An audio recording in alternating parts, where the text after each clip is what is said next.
To design shapes such as this. These are the basics of Figma.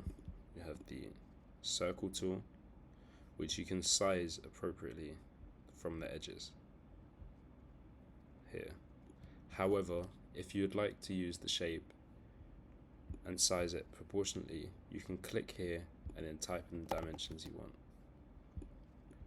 We can use the arc to help create custom shapes within each other, and we can also crop images in the same way.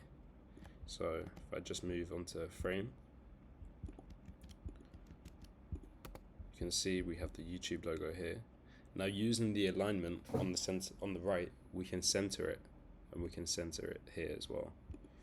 If we duplicate this, you can size up or down accordingly and realign using these columns here.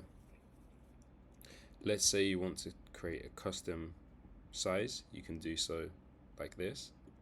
However, if we have an image but we only want a portion of the image, such as the YouTube play button, what you can do is, holding Command, you can then cut it, and this will trim the rest of your image so that you're only left with what you so prefer.